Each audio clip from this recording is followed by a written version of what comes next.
പശ്ചിമേഷ്യയിലെ ഇസ്ലാമിക തീവ്രവാദ രാഷ്ട്രങ്ങളുടെ ഒത്താശയോടെ ഇസ്രായേലിനെ മെക്കിട്ട് കയറിയ ഹമാസ് എന്ന ഭീകര സംഘടന ഭൂപരപ്പിൽ നിന്ന് ഏറെക്കുറെ തുടച്ച് മാറ്റപ്പെട്ടിരിക്കുകയാണ്.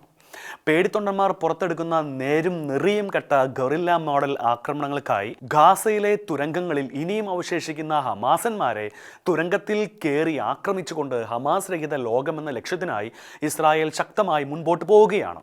ഇതിനിടയ്ക്ക് ഇന്ത്യയുടെ നിതാന്ത വൈരികളായ പാകിസ്ഥാനിലെ ചില തീവ്രവാദ പരിപാടികളിൽ ഹമാസ് അംഗങ്ങൾ നിരന്തരമായി പങ്കെടുക്കുന്നതും ചില ഗൂഢാലോചനകളുടെ കൊടുക്കൽ വാങ്ങലുകൾ ശക്തമാക്കുകയും ചെയ്യുന്നതിൻ്റെയും വ്യക്തമായ തെളിവുകൾ വീണ്ടും പുറത്തേക്ക് വന്നിരിക്കുകയാണ്. ഹമാസിനെ ഗാസയിൽ കയറി ഇസ്രായേൽ ചവിട്ടിക്കൂട്ടിക്കൊണ്ടിരിക്കുന്നതിനിടയിൽ ചില ഹമാസന്മാർ പാകിസ്ഥാൻ തീവ്രവാദികൾ നടത്തിയ പരിപാടികളിൽ പങ്കെടുത്തിരുന്നു. അക്കാര്യത്തിൽ വ്യക്തമായ അറിവുണ്ടായിരുന്ന ഇന്ത്യ ജാഗ്രതയോടെ തന്നെയാണ് മുൻപോട്ട് പോയിക്കൊണ്ടിരുന്നത്.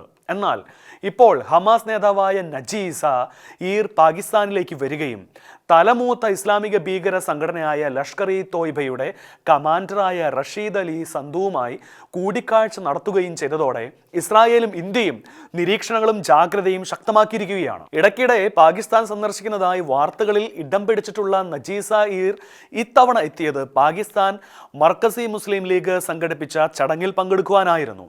ഹമാസിന്റെ ലക്ഷ്യം ഇസ്രായേൽ ആണെങ്കിൽ ഇന്ത്യയുടെ ആജന്മ ശത്രുക്കളാണ് പാകിസ്ഥാനു വേണ്ടി ഇന്ത്യയെ മെക്കിട്ട് കയറുവാൻ തീവ്രവാദികളെ കളത്തിലിറക്കുന്ന ലഷ്കർ-ഇ-തോയ്ബയും ഹമാസും തമ്മിലുള്ള ബന്ധം ശക്തമാക്കുന്നതിൻ്റെ വ്യക്തമായ സൂചനയാണിത്. ഇന്ത്യയിൽ കഴിഞ്ഞ വർഷം നടന്ന പഹൽഗാം ഭീകരാക്രമണത്തിലടക്കം ഇന്ത്യക്കെതിരായ നീക്കങ്ങളിലെല്ലാം നിർണായകമായ പങ്ക് വഹിച്ചിട്ടുള്ള ലഷ്കർ-ഇ-തോയ്ബയുടെ രാഷ്ട്രീയ സംഘടനയാണ് പാകിസ്ഥാൻ മർക്കസി മുസ്ലിം ലീഗ്. ഈ രണ്ട് ഭീകര നേതാക്കന്മാരും കൂടിക്കാഴ്ച നടത്തുന്ന ദൃശ്യങ്ങൾ പുറത്തു വന്നതോടെയാണ് കുറച്ചു കാലങ്ങളായി ഒളിച്ചും പാത്തും നടത്തിക്കൊണ്ടിരുന്ന ഈ തീവ്രവാദികളുടെ രഹസ്യ ബാന്ധവം പുറത്തായത്. പാകിസ്ഥാനിലെ ഗുജ്റൻവാലയിൽ നടന്ന PMMLന്റെ പരിപാടിയിൽ മുഖ്യ അതിഥിയാണ് നജീസർ പങ്കെടുത്തത്. ലഷ്കർ-ഇ ഭീകരനായ റഷീദ് അലി സന്ദു PMMLന്റെ നേതാവാണെന്ന വ്യാജേനയാണ് ചടങ്ങിൽ പങ്കെടുത്തതെന്നാണ് ദേശീയ മാധ്യമങ്ങൾ വ്യക്തമാക്കിയിരിക്കുന്നത്. 2023 ഒക്ടോബർ 7 ഇസ്രായേലിലേക്ക് ഇരച്ചു കയറിയ ഹമാസ് ആയിരക്കണക്കിന് ആളുകളെ കൊന്നുതള്ളിയ ആക്രമണത്തിന് ശേഷം കൃത്യം ഒരാഴ്ച മാത്രം കഴിഞ്ഞപ്പോൾ തന്നെ നജീസ് ഈർ പാകിസ്ഥാനിലെത്തിയിരുന്നു എന്നും വ്യക്തമായിട്ടുണ്ട്. അന്ന് അയാൾ ജമിയാത്ത് ഉലമ ഇസ്ലാമിന്റെ നേതാവായ മൗലാന ഫസൽ ഉർ റഹ്മാനുമായി കൂടിക്കാഴ്ച നടത്തുകയും പെഷവാറിൽ നടന്ന മുഫ്തി മഹ്മൂദിൽ സമ്മേളനത്തിൽ പങ്കെടുക്കുകയും ചെയ്തിരുന്നു. അതിനുശേഷം കൃത്യം 2 ആഴ്ച മാത്രം കഴിഞ്ഞപ്പോൾ കൊത്തയിലും എത്തിയിരുന്നു. ഇയാൾ കൊത്തയിലെത്തിയത് ഒക്ടോബർ 29 ആയിരുന്നുവെങ്കിൽ ഹമാസിന്റെ ജീവിച്ചിരിക്കുന്ന ഏറ്റവും വലിയ നേതാവായ ഖാലിദ് മാഷൽ ഓൺലൈനിൽ കേരളത്തിലെത്തിയതും ജമാഅത്ത് ഇസ്ലാമിയുടെ യുവജന സംഘടനയായ സോളിഡാരിറ്റി മലപ്പുറത്ത് നടത്തിയ പ്രോ പാലസ്തീൻ റാലിയിൽ പ്രസംഗിച്ചതും അതേ ഒക്ടോബർ 27 തീയതിയായിരുന്നു. 2 ദിവസത്തിന്റെ വ്യത്യാസത്തിൽ സുരക്ഷാ പ്രശ്നങ്ങൾ കൊണ്ടായിരുന്നു അന്ന് ഖാലിദ് മാഷലിന് വിസ ലഭിക്കാതിരുന്നത്.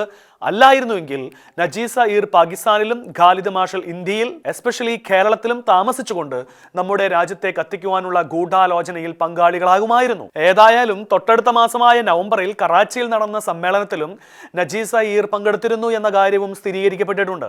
കഴിഞ്ഞ ഫെബ്രുവരിയിൽ പാക് അധീന കശ്മീരിലും എത്തിയ ഇയാൾ ലഷ്കർ-ഇ-തോയ്ബ, ജയ്ഷെ മുഹമ്മദ് കമാൻഡർമാരോടൊപ്പം റാലിയിൽ പങ്കെടുക്കുകയും പ്രസംഗിക്കുകയും ചെയ്തിരുന്നു. ഈ സംഭവത്തിന് ശേഷം ഏകദേശം 2 മാസങ്ങൾ മാത്രം കഴിഞ്ഞപ്പോഴായിരുന്നു പഹൽഗാമിലേക്ക് ഇവർ ചെല്ലും ചെലവും കൊടുത്തിറക്കി തീവ്രവാദികൾ ഇരച്ചു കയറി ഇന്ത്യൻ പുരുഷന്മാരെ കൊന്നു തള്ളിയതെന്ന കാര്യവും അതീവ ഗൗരവമുള്ള വിഷയം തന്നെയാണ്. ഹമാസിന്റെ നേതാക്കന്മാരെല്ലാം പാകിസ്ഥാൻ അടക്കമുള്ള ഏഷ്യൻ രാജ്യങ്ങളിലേക്ക് എത്തിയതും തലമൂത്ത ഇസ്ലാമിക തീവ്രവാദികളുമായി കൂടിക്കാഴ്ചകളും ഗൂഢാലോചനകളും നടത്തിയതും പാകിസ്ഥാന്റെ രഹസ്യ സംവിധാനങ്ങളുടെ പിന്തുണയോടെ തന്നെയായിരുന്നു എന്നതിന്റെ വ്യക്തമായ തെളിവുകൾ ഇപ്പോൾ പുറത്തു വന്നിരിക്കുകയാണ്. പാലസ്തീനിലെ സാധാരണക്കാരന്റെ മറപറ്റി ഗാസയിൽ കിടന്ന് അസൽ ഭീകരവാദങ്ങൾ അഴിച്ചുവിട്ടിട്ടും ഇന്ത്യയിലെ വിശേഷിച്ച് കേരളത്തിലെ ഇടതന്മാരിലെയും വലതന്മാരിലെയും ചില വലിയ പുള്ളികൾക്ക് ഹമാസ് വീരശൂര പരാക്രമികളും പോരാളികളും സേനാനികളും ഒക്കെയായിരുന്നു. ബേബിയും സ്വരാജും മാക്കുറ്റിയും മഹേഷും മുരളീധരനുമെല്ലാം ഹമാസിന് വാഴ്ത്തുപാട്ടുകൾ പാടിക്കൊണ്ട് ഇസ്ലാമിക വോട്ടുകൾ പിടിക്കുവാനുള്ള നാണം കെട്ട കളികളായിരുന്നു അന്ന് കളിച്ചിരുന്നത്.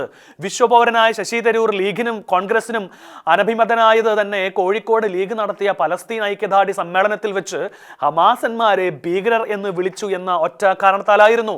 ഏതായാലും ഇവന്മാരെല്ലാം വാഴ്ത്തിപ്പാടിയ ഹമാസ് ഇന്ത്യയുടെ അടിത്തറ ഇളക്കുവാൻ ആയുധമേന്തി നിൽക്കുന്ന പാകിസ്ഥാനിലെ തീവ്രവാദികളുമായി ഗൂഢാലോചന നടത്തിയതിൻ്റെ തെളിവുകൾ പുറത്തു വരുമ്പോൾ ഇവർക്ക് അതേക്കുറിച്ച് പറയാനുള്ളത് എന്താണെന്ന് കൂടെ കേൾക്കുവാൻ കേരളത്തിലെ ജനങ്ങൾ കാത്തിരിക്കുകയാണ്.